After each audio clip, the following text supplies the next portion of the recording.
You can pause. Oh, I can't pause. What a bloody troll! Oh, wow. Okay. Okay, then. That's how it's gonna be. I better set the tone for the game. Anyway, welcome back, everybody. You're watching the Star Series Season 11. This is the Americas Division. My name is Triumphant Man. I'll be casting this best-of-1 game between Root Gaming and Team eHug. Root on the Dire team, eHug on the Radiant. Now, just before we go on, I did mention this earlier, but if you're just joining us right now, in-game, that is not Jimmy Ho, the demon. That's somebody else. I checked it, cross-checked it with the donor buff. It does not appear to be the same account. Somebody else just using a similar name. Anyway. 5 seconds remaining. Team Root, not on a great spree, if I remember correctly, looking at their stats. eHug doing a bit better. Time. But I think right now eHug are the definite favourites. It's not a ghost of it anyway. They're like 80% favoured to win. So it's a pretty big discrepancy. Definitely Root going to be the underdogs here. We'll see if they can pull something out of the bag. But otherwise, we're going to kick things off with a Brewmaster ban from Root Gaming. We'll see what eHug has in mind instead.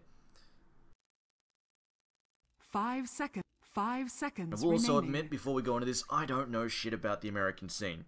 I do not follow it very closely. In fact, I wasn't going to cast this. But our regular caster was unable to make it, so I'll be filling in for them tonight. I normally do the Southeast Asian and China stuff at the moment, but... Okay. Naga Siren ban. That's a very early Naga Siren ban. Don't normally see her picked off in the first phase. 10 seconds remaining. That frequently. Root now with their second man. 5 seconds Brewmaster. remaining. See what else they've got in mind. I mean, Brew's got a really nasty, annoying ult control team fights. ET. Radiant team ban. Now, ET's not usually first ban material, but if you're planning on picking something like a Morphling, one of those heroes that just gets totally crushed by losing all of their armor, ET can be a bit of an issue in that regard. But generally speaking, you're not going to first pick something like a Morphling straight up. So banning out the ET sort of, if you're planning, it's a little bit of a giveaway. Remaining. Interesting choice to ban it out this early, but we'll see what they have in mind. eHug now with their second ban here. They got to the Naga Siren. Now this is also leading a lot of the regular heroes to get through. I mean, we've got Death Prophet still in the pool. Bat Rider's another one that often gets first ban. Terrorblade doesn't really get first ban as much anymore unless you're playing, say, against Cloud9. Not really first ban material in the eyes of many teams now. But yeah, DP, Ogre is another one that gets banned a lot as well. Scarith Mage is there, Centaur. Lots of the regular heroes have managed to slip right through with these slightly different bans from Root and eHug. The first pick for Root here with the Panda out. If they want to, I mean, we've seen if they want to, they could just pick up 10 seconds remaining. The Death Prophet straight over. It's going to be the Ogre. The Ogre has been pretty stock standard first pick stuff right now. It's just a very solid support pick, very versatile support, very strong in the lane as well, and he doesn't give anything away. And also, if you're planning to go further down the line with something like a Medusa later on, he's very, very strong in terms of the steroids he brings to the table. In fact, that's a hero that does not exactly appreciate getting pounded on by an ET. It just really cuts into her survivability, losing all of that armor. Now, she doesn't tend to want to pick up those raw armor items either. eHug now. 5 seconds remaining. Their double pick. They could go for something simple like Centaur Skyrath. That's very stock standard stuff, and it's very strong opening combo as well. But they'll pick up the Vengeful Spirit, and this is nice. Radiant team pick. This does leave them open to pick up a Bat right now if they want to, or they can just leave the Bat on the table and go, well, Root, you probably don't want to pick a Bat into a Vengeful Spirit. It's just, generally speaking, if you pick Bat against Venge, your Bat is basically useless unless you've got a really good combo to go with it, like the Global Silence is one that will work, that will actually allow Bat to get his ult off. Otherwise, if you try and Blink Lasso, Venge just swap straight away and you basically do not have an ult, and Bat is all about his ult. If his ult is not being put to use, he is a worthless hero. He really needs to get those lassos working, otherwise there's no point to pick him. 5 seconds remaining. He's not like another hero like, say, ET. ET can play around with not... you can not land a single good Earth Splitter the entire game, and you can still have a huge impact with ET. Pick. Whereas Bat, Lasso, or nothing. But they will go with the Faceless Void. Again, this is another hero that doesn't like playing against the Vengeful Spirit too much. Not as bad as the Bat situation, but it's still pretty annoying to go for those clutch pickoffs and then only to have your target swapped out of the Chronosphere. Sure, you'll kill a Vengeful Spirit, but it's not what your team wanted at all. And it can completely disrupt your teamfight capabilities. Root now, their option pick up 10 seconds. I've got a few options. I mean, they might want to pick up something to counter the Void. Unfortunately, the Venge is gone there. 5 seconds. Also, the Naga Siren is also a really good option to counter the Faceless Void. We've also seen Silencer picked up to counter, but they will go with the Puck here. Dire I mean, if you're team going to ban. counter... there is, you can react to the Void's Chrono, but if you can get the Alpha Strike on top of a Void with something like a Puck, that's even better. It's harder to do, but definitely, if you can open up with a Blink Waning Rift and a Dream Call on top of the Faceless Void, it's quite possible that you can burst him down before he can do anything 10 worthwhile in the seconds fight. remaining. Right, now Root still with a 5 fairly flexible seconds lineup. We've seen remaining. Puck take the offlane. I'm honestly not a huge fan of Puck in the offlane, but it can be done. I find that his Illusory Orb is not Radiant reliable team enough as ban. his escape mechanism, especially in the early phases. Also very expensive is the main issue for Puck. And he often wants to use it to CS as well, to safely CS. So it really limits his options. But Scythe Mage now banned out by Root. And 10 seconds I remaining. think this is a solid option. eHug could well pick it up. It's a lot of good things you can do with the 5 Scythe Sentinel combo as well. seconds Just remaining. Scythe in general. They're still looking for another support. And also, Puck does not like playing into a Scythe Mage. Scythe Reserve Mage is a time. huge pain in the ass for him. If he gets hit, if Puck is close enough to get hit by Ancient Seal, he's dead. Pretty much. He's so damn squishy. He needs his phase shift to avoid trouble. He really needs to basically be able to jump out of trouble, blink out of trouble. And if he gets hit by that Ancient Seal, he's pretty much dead meat, which is unfortunate. So taking him off the table is definitely a good plan if they weren't going to pick him up. And they don't actually, well, eHug has the first pick in the second phase, so. But Broodmother Dire now team banned out ban. by eHug. And Broodmother's a hero that's sort of been getting a bit more table time, but I'm not 100% on her just yet. Unless you've got like a really seriously strong combo to 10 come out with it, like seconds remaining. the like of the Howl. I think it's a little bit questionable. She's annoying as all hell, Radiant team ban. but I feel like you can definitely just counter combo as opposed to having to ban her up. But in this case, eHug might be planning to pick up a lot of heroes that don't have the wave clear to deal with the Broodmother. And in fact, we've seen other in the past, back when Broodmother was sort of the popular 10 seconds flavor of the month remaining. hero, and she was actually being played competitively before the whole changes to how the web worked, was you 5 pick stuff like seconds Tidehunter or remaining. Sand King, and they could just go toe-to-toe and crush the Broodmother in a one-on-one lane, which really limited her effectiveness, because you need to Reserve have her time. do some real damage. But then again, that was back when doing stuff like an offensive tri-lane was more popular. It can still be done, but it's less popular than it was before to go with those offensive tri-lanes, so just to change the times, really. But Root will also Radiant ban out team the pick. Tidehunter. I guess they're expecting Faceless Void to be a safe lane farm then from eHug, and then not the offlaner. And Wraith King banned out by eHug. I mean, that's one way to deal with the Chronosphere, basically. Just go, well, you can spend your Chronosphere killing Wraith King, but he doesn't really care. Although there is the build for Faceless Void where you do Manta and a Diffusal Blade, and that could Dire potentially team pick. drain all of Wraith King's mana before he comes out of the Chrono, so possible problem for him to deal with. But either way, they ban him out, so they don't have to deal with him. Razor now picked up by eHug. Just thinking Razor versus the Puck. I'm pretty sure Static Link continues through the phase shift, 10 which can be seconds really irritating remaining. for Puck to deal with. I feel like that 5 matchup, seconds one-on-one in the mid lane, remaining. Razor versus Puck, I feel like that actually favors Razor. If I am remembering correctly, and Static Reserve Link time. continues through the phase shift. If it does, then yeah, Puck is not really going to enjoy that at all. And again, his Illusory Orb just isn't quite fast enough as escape mechanism. Also, you can actually do a lot of damage. Puck is quite squishy. If you force him to phase shift early, you can just hit him with the Plasma Field, and it can be incredibly crippling for him. The amount of damage he takes is very frustrating. But Viper now picked up by Root. Radiant team pick. Safe lane. I mean, I've seen things like safe lane Puck, and then you go offensive trans. They could well stick the Viper in the mid against the Razor, which is difficult for the Razor if he makes mistakes. If you played flawlessly with the Razor, then Viper is going to struggle a little bit just because of the speed discrepancy and the fact that Razor can static link a lot of his damage away. Can really cause him issues, but if he makes an error, Viper will definitely 10 punish him seconds extremely remaining. hard with that poison attack. Constant slow and potential 5 kite value there as seconds well is remaining. quite strong. eHug now with their 4th pick. We'll see what they decide they want to go with here. Probably looking for other Reserve support time. here. The mid and Faceless Void could be safe lane, could be off lane. Technically, Razor could be mid or safe lane, but I'm expecting the solo mid Razor, especially now the Viper's been picked by Root. So I'm expecting solo mid Razor, which means eHug most likely looking for either a primary farmer or an off laner here, as well as picking up another support. I mean, if they're planning to safe lane Void, Centaur would actually be quite strong, just because it allows, if Viper goes for a gank, Dire team pick. very good. The Stampede, very good to disengage. Although in that regards, though, it's pretty weak against the Puck. Because sure, you can Stampede, but all you can do with the Stampede is just basically proc the Dream Coil. The Dream Coil snap, and just basically kill your team. So, gotta watch out for that. But they're going to pick up the Omni Knight. Ooh, that is going to be pretty frustrating, actually, for Root. They don't have any natural diffusal blade carriers just yet. The Purge is pretty weak, and on top of that, a lot of their lineup right now is Magic Burst or Sustained Magic Damage in the form of dots there from the Viper, and Omni Knight with the repels is going to help counter that out quite nicely. He is a very greedy support, though, and Razor, I mean, this might be an issue that eHug will run into.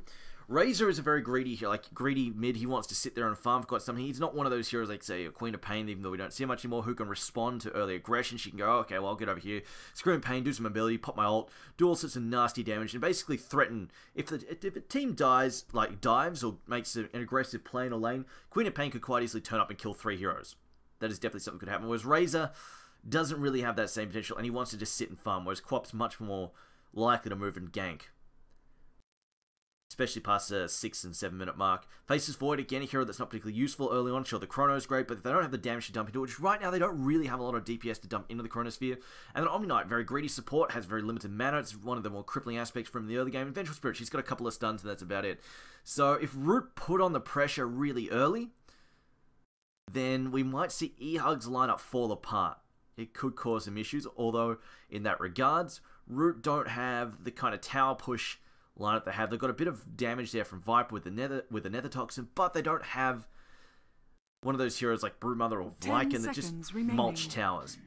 Shadow Demon picked up now. Obviously, if he gets his Scepter, he can purge off the Omni Knight mechanics, but I doubt he's going to get that amount of farm, especially since it's more likely that if they're going to give some farm to a support, it's probably going to go to Ogre, and they might just go, you know what, let's just have him get that Scepter up and just multicast his way to victory. Although in this case, they might even say, you know what, if you've got spare money, buy a Diffusal Blade to help deal with the Omni Knight. 5 seconds remaining. Not 100% sold on the Shadow Demon pickup, though, from Root.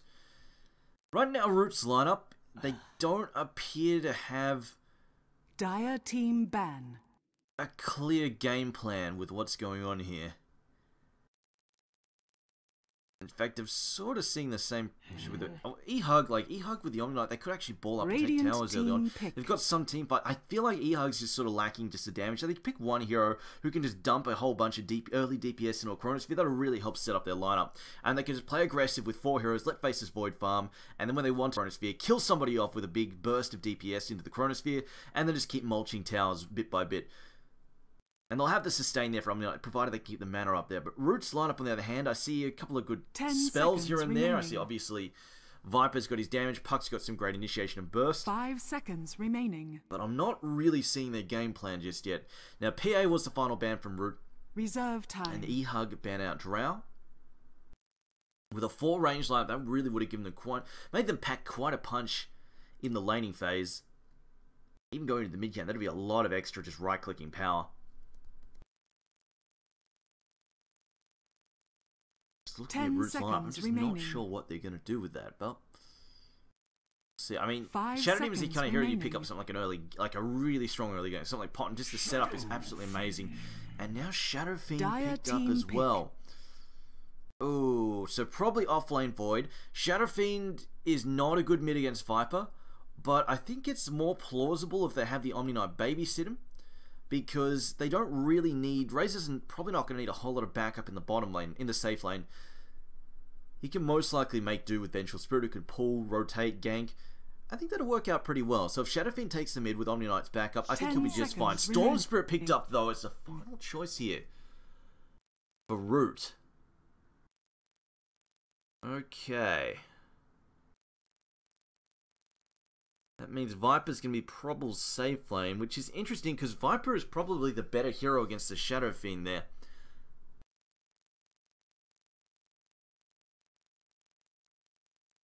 Man, I'm not really sure what to make of these lineups.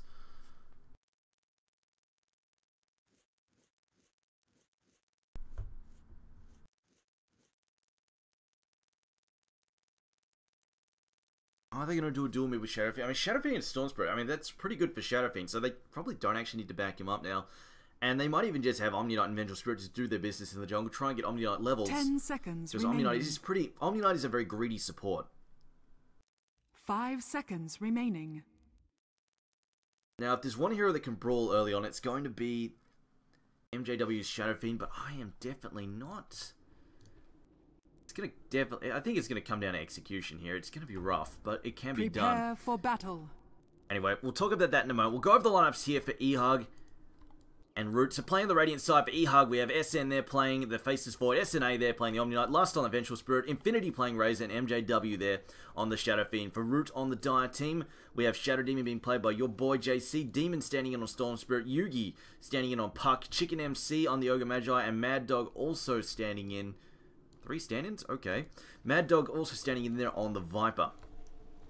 And it's going to be an offensive tri-lane here from Root. Okay, then. And Puck's going to be safe laning there. Which... Who's taking the safe lane here? And this defensive tri-lane is actually going to make it really hard for Razor to find his farm. It could cause some issues. And I mentioned earlier, like... Obviously, eHug have got some kind of line, but their early potential is pretty weak. And one of the great advantages to this offensive tri-lane right now from Root is the fact that it's much easier for supports to gank the mid from this direction. If you go from your off lane to the mid, it's much easier to gank for both. The same holds true for both teams. And when you're playing against a squishy hero like Shadow Fiend, that's a very real danger for him to have to worry about at all times. The battle begins. And Shadow Fiend pulling up there. Viper going to find an illusion, find a bounty rune, while Faceless Void grabs himself an illusion rune.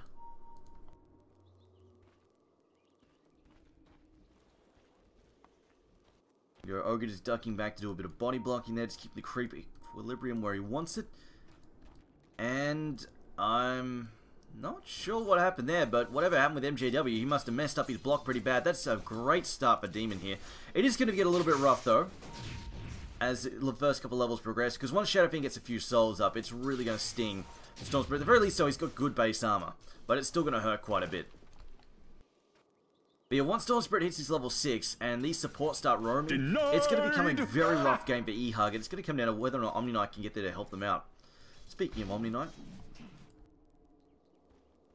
it looks like he is just going to be taking a babysitting role. He's just going to stack and prepare sort of the mid-game. He just prepare a huge burst of farm for MJW just to make sure he stays on track, or hopefully gets ahead, but we'll find out whether or not he can manage that. Meanwhile, in the mid lane, Demon doing much. This Shadow Fiend is going to crush them. I mean, he's 1-0, 2-0 now, up against 6-3 there. And the bottle is already up for Storm Spirit. He's already couriering the first couple of sips. He's taken 2 sips and then sent the last one back just so it doesn't slow down the courier. Huck now. Safe lane. Should be able to handle this lane against Void pretty easily. Unless Void gets some serious RNGG, this is going to be a very easy lane for Puck. I say that, and Void is currently sitting on 5-5 versus the 1-0 for the Puck. Okay. I guess he did start there with a poor man's shield and a lot of regen. But I still feel like Puck probably should have CS better than that. Meanwhile, the support's now rotating. Camping for the 2-minute rune, actually. Seen Demon get a little aggressive, and now, there we go, Courier's coming back in. He's also got a Null Talisman on the way, some harassment there from the Razors, coming down on top of Demon. But he's still doubling the Shadow Fiend in terms of CS, so he's definitely doing a lot better in terms of CS. Meanwhile, Ogre finds himself a haste rune. Can he set anything up here? This could be a problem here right now for Infinity. The Ogre comes sprinting in, stops for a moment. Unfortunately, he's visible, this ward giving away his position, as well as the fact that he's picked up a haste rune, and we're probably not going to see eHug get caught out here. Oh, sweet!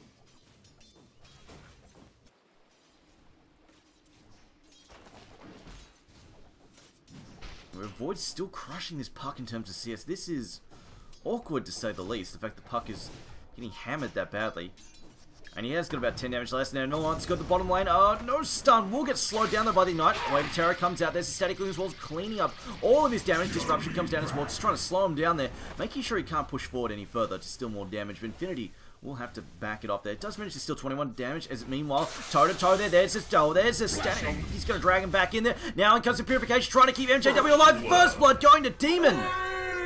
The Electric Vortex dragging him in there in the Overload. Oh, wow, this is an interesting build. This is not something we normally see. Usually, when I see a Storm play, he'll max out the Electric Vortex first up. It'll be like 3 levels, because unfortunately level 1, the slow is actually, you see the Storm Spirit is slow for 3 seconds, whereas he only gets a 1-second duration on the target level 1, which means he slows himself for 3 seconds and only stuns it for 1. As Demon, wow! Holy crap, he's playing that one close, too close. Oh, uphill miss! Oh man, he is a lucky man indeed. I think he would have survived anyway. Looks like he had about 70 health, and Shadow Demon doesn't hit that hard as he was missing souls. Plus the fact that Storm Spirit has 6 armor, so I think he would have survived regardless of that last hit. But still, playing very, very aggressively there. Demon now going to go for the 4-minute rune. It almost feels like bloody Jimmy's playing that Demon. I'm just going to stand here on 100 health and let the full mana Shadow Fiend throw nukes at me. Because I like eating level 2 raises. Not. Invisibility! Classic Jimmy is high-risk, low-reward gameplay. Meanwhile, they are going to clean up... Oh boy, here we go. They're just going to clean up the stack. That is a big stack indeed. And he's going to need it to try and catch back up here. There we go. Raise, raise, raise. Root supports, they're looking for troubles. They're going to see if they can pick off this shit, and they know he's in there too. They figure that they've seen the Omnight come out in the mid lane. They know it's in there stacking, and they're now searching, but realize they have come too late. The Shadow Fiend has already done his work, cleaned up the farm he was looking for. And the gank has been wasted, unfortunately. Now, Faceless Void's got a chrono up. Meanwhile, Faceless Void is just... Wow. Faceless Void is crushing Puck. He's 24 and 17 up against 13 and 6. He's absolutely having. Now Puck has gone AFK for a moment. There, cops some hits there. A Shadow Demon gonna get the kill there on the bottom lane. Puck though, oh, gets away. Trapped in the trees though, should be finalized. No, he's gonna cut the trees down. Puck in some serious trouble here. 4 seconds, gets bashed. He's dead. Gonna get solo killed here. 1 second illusion. Oh no, it's not enough. Void almost let him go. Thought he had the last hit, turned away. Meanwhile, though, on the bottom lane, Shadow Demon actually picks up a kill there now. Demon jumps in all over top of JW. They're going to get repelled up now. They're going to zip back out. They're going to be just fine. Purification repel. Going to make sure that Shadow Fiend survives, though. But right now, Demon, you see that 36 and 12. Shadow Fiend, rather. 32 and 5. But, of course, he did have that big... I think it was a triple stack he cleaned up there in the jungle.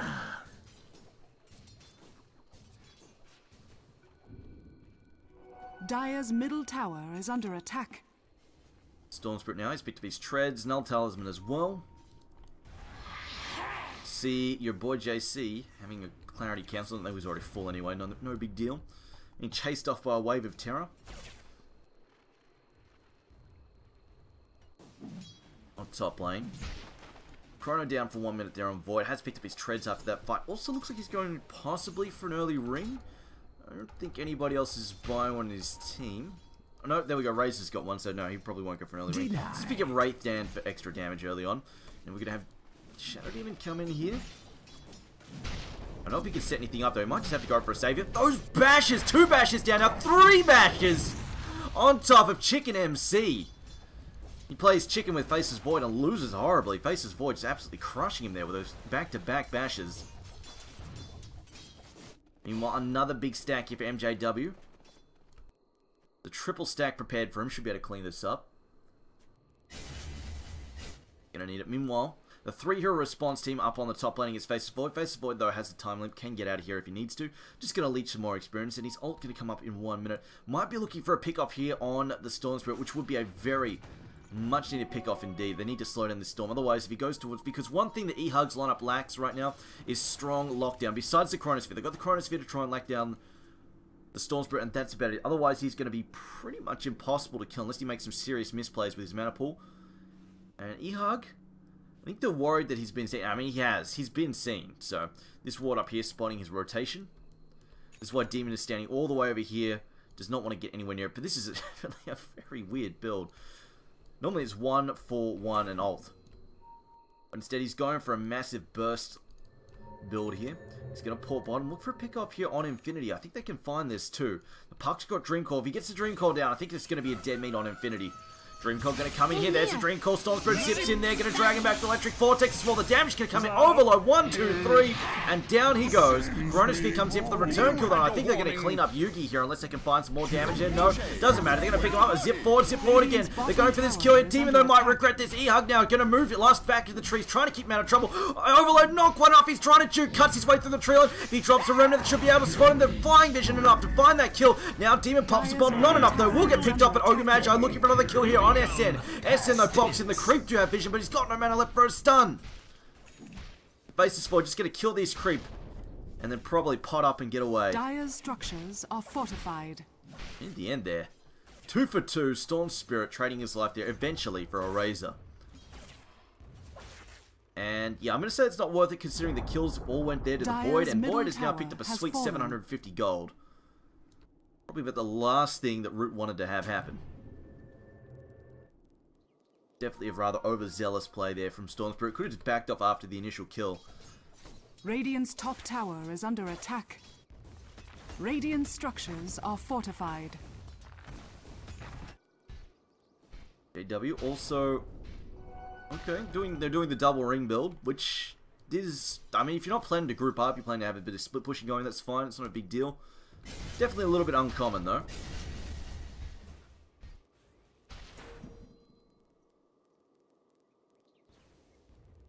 Today, just going to do some tower defense here. Blessings. Get a bit of farm happening as well for himself. Looks like he's trying to pick up a Soul Ring at the moment.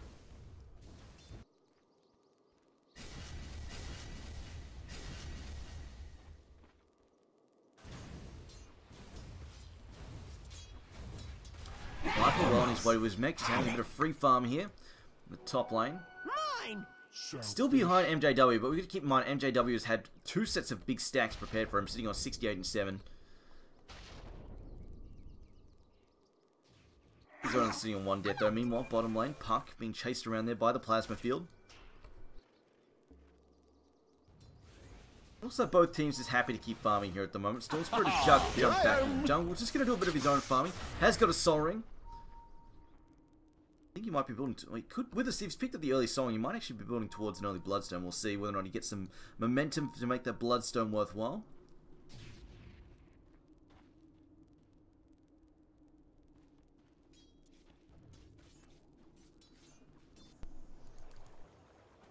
Puck now with his Null Talisman. Nothing really special to his name just yet. Still working on that Blink Dagger. Yeah, 300 gold in the bank. Meanwhile, both teams still backing up, just getting their farm rolling as your boy JC taking some heavy harass from the creep there. Just trying to get his stacks rolling, which he's managed to stack up a couple of times there. As the MGW is cleaning up more and more neutral camps. Now, Mechanism has been picked up there for Root. eHug don't have the same luxury just yet. Nobody really working towards one. I say that, and actually no, Shadowfiend is working towards one. He's got one there. So he's picked up his upgraded ring now. That bonus armor should help him sustain in these fights, hopefully, as well as his team. Ogre just skulking in the trees, has picked up some arcane boots.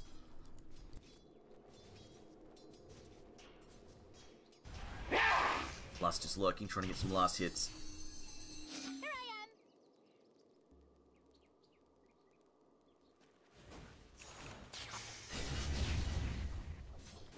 Storm Spirit currently sitting on 74 and 18. He has picked up some of his own stacks, but he's stacked himself now. There's Chronosphere. That's an easy kill. And Shadowfiend will take that kill. 299 gold in the bank there.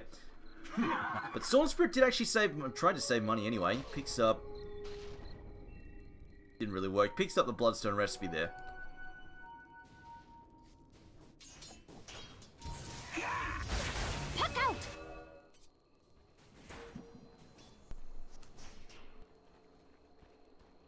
Lurking hasn't found anything useful to do just yet.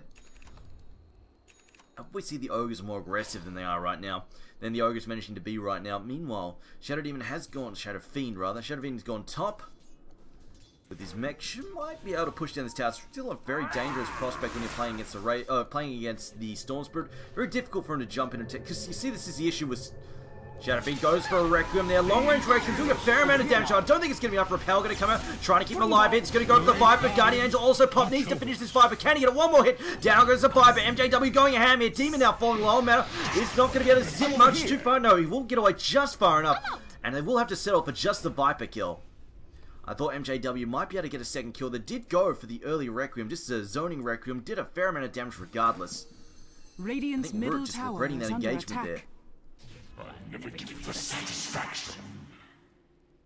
Well, Ogre gets killed in the bottom lane, picked up by two heroes, left for wow, Faceless Void just jumping in and bash loading him up there with the Mask of Madness. Meanwhile, we're going to have your boy JC in trouble. Swap back there. He's in some serious deep trouble here. Does get disruption off. Going to trigger there on Lust as well with the Static Remnant. I think he's going to be just okay with the Purification coming in to make sure he stays alive. Dire's bottom tower is under attack. Face unseen.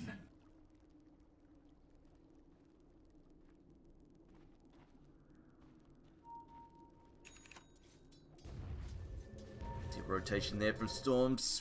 Void seeing him. He's got a Chronosphere. Gonna go for the kill. He should be able to get this. He's got the Mask of Madness. And Demon is still super duper squishy. Kills him solo in the Chronosphere. And Root Gaming, their game is just unraveling at the moment. You're gonna lose the tier 1 top as well. Shadow Fiend starts working. Still has the mechanism up ready to go. Maximum souls as well. And also the level 1 presence of the Dark Lord has been picked up. Doesn't really help against towers, but it's still nice to have.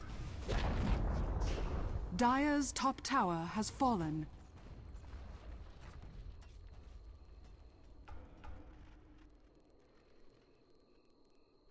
Infinity's gonna get his own bottle here. Flies. Now Void looking for a kill. Can he bash? Lord gets the bash he wants. Gonna silence up the Void. Void those got leap. Gonna leap too far though. Puck his short jump. It's probably gonna save me. Throws down the Dream Core, doing some damage at SN. No, it's just gonna TP out. Decides not to go for the kill. There's Razor going. Oh, Plasma Field so damn close. Illusory Orb gonna jump back out there. Razor decides not to zone for it. He did see the port in, I assume, there from the Storm Spirit. Decided not to go for it.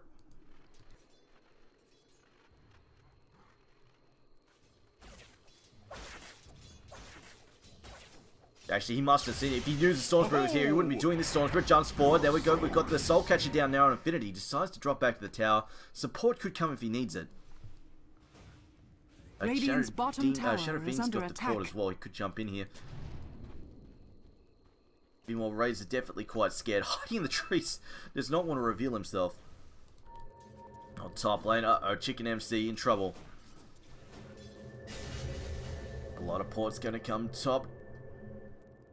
And Shadowfiend's just gonna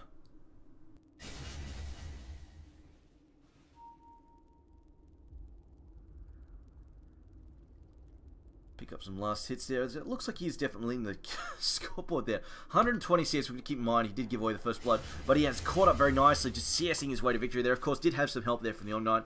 A whole bunch of stacks courtesy of him, and he might get this steal off too. Oh, this will be big. If he can get this steal, that would be huge.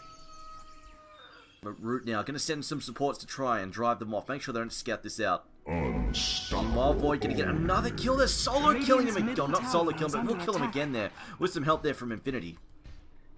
Just these Chronospheres are just absolutely lethal to Storm Spirit.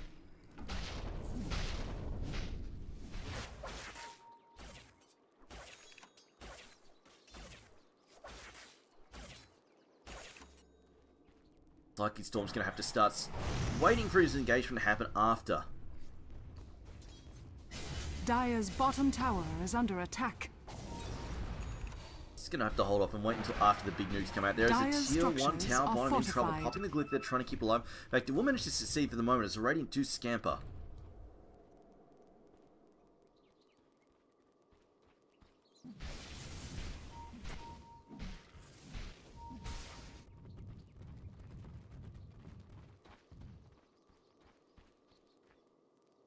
Another big stack there for Shadowfiend. Oh boy. That's going to be a nice injection of gold there. He's also, wow, that is a very aggressive butterfly. I mean, I don't dislike it. They don't really have an answer to the butterfly. And a lot of their firepower right now is right click. Obviously, Viper needs to get the right click damage in. And even Storm Spirit.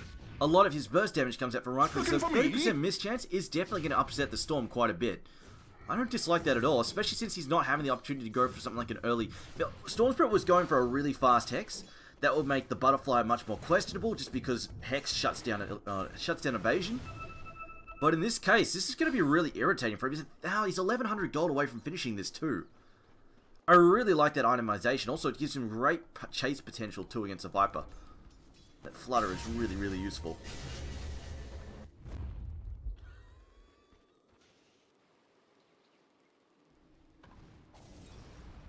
Two for the price of one. They're going to smoke up the void here just before a TPs, just so we can get aggressive and look for a kill. He can solo kill a lot of these heroes, especially since he's picked up a Maelstrom now. Demon could be his priority target here. If he sees Demon, I think he's going to go for him. He could land a very nice Chronosphere. He needs to get both these two heroes. He's going to find it. Two leap forward at Chronosphere. Jumps in. There's the Chronosphere. Gets two there. Gets stunned though. Meanwhile, we're going to have the Purification Bomb going to come in. Your boy JC going to go for 2 kills. Going to disrupt himself the moment. Trying to stay alive. Will go down. That throws down the ult there on top of the void. Void though going to be shielded by Guardian Angel. Not enough damage coming out just yet. Zip in. Buyback there from Demon. Jumps in, drags you back there with the electric force. SN7 going to get away there. Yugi now trying to dive in there with the puck. He's slowed down though. SN backing off as well. Should be just fine. But up the Mask Madness. He's got the speed to get away. Meanwhile, so MJW did manage to back off as well. Yeah, Shadow Fiend did get away and ported out of trouble. So overall, a decent swing there for eHug. They've got to buy back out of the Storm too. That's a huge, huge hit to him as well. And we'll just go into that because he's going for a Bloodstone, right? He's picked up the point boost. He might actually abandon this plan now because he's got the point boost. He might go, alright, screw it. I'll just use the point booster as a really big bracer, essentially. And he'll just go for a more active item. Because if he keeps going for this Bloodstone, the timing on the Bloodstone is going to be like 25 minutes at this rate. And it's going to be absolutely horrible. Bloodstone is a momentum-based item. Right now, Demon doesn't really have the momentum to basically justify it as they pick off the Shadow Demon again. Shadow Fiend kills the Shadow Demon. And he's already got the Butterfly too. I don't think they can actually do anything about Shadow Fiend at this point in time. Like, they need some huge multicast if they want to kill him. They're pretty much reliant on the nuke power. Puck's going to get in on top of him. Does not have the blink yet because he picked up a Bracer and a Null Talisman and the Treads. It's a lot of early money going into these just small items. He's got 1,600 gold at least, so if they get a tower or something, he's probably going to have enough to pick this up. Now the stun going to come out. Times 2 multicast there on top of the Void. Void going to back up. Can they get a deny? No, not quite. Not even attempting it there as the back comes out there for the Radiant side. He's going to press in the MJW. Pretty much fearless at this point in time. There's Butterfly just allowing him to chew through Chicken MC. Going to dive forwards there. Purification as well. Keep him alive. The Aaron goes to Green Core for Puck. Puck disjoined him with the phase shift. Requiem comes out. Does minimal damage. Phase. Oh, Chronosphere now. It's on top of Mad Dog. Mad Dog goes down. It's on top of Demon as well. Demon gets bashed. Gets bashed. Goes down once again. Purification comes in. Shadow Demon going to come in there as well. Gets picked up again. And that's a GG from Root. Getting absolutely destroyed by eHug. It looked good from the start there, but Shadow Fiend just caught up. Those big jungle stacks just caught him right back up. The jungle stacks and the ancient stacks, a few kills here and there, some towers, and suddenly Shadow Fiend is huge and unstoppable. And I really like the Butterfly itemization now. The fast Butterfly really helped them out quite a lot. And he's not even that squishy because he's got a mechanism there as well. I will say this though. For Root, they did recognize the threat of the Omnight stacking a huge amount of farm for eHug, and they tried to intercept and disrupt it, but they came literally 5 seconds too late. 5 seconds earlier, they would have picked off the Shadow Fiend as he tried to do it, and then stolen his stack. It would have been a completely different setup there. It would have completely crippled Shadow Fiend's momentum going into that mid-game. But anyway, guys, that was Triumph for Mancasting eHug versus Root. We'll be back next with Wheel Wreck While Whistling, I think it is, versus eHug. So another match very soon. I'm actually not sure how far. I'll double check how soon it is, but we'll be back ASAP.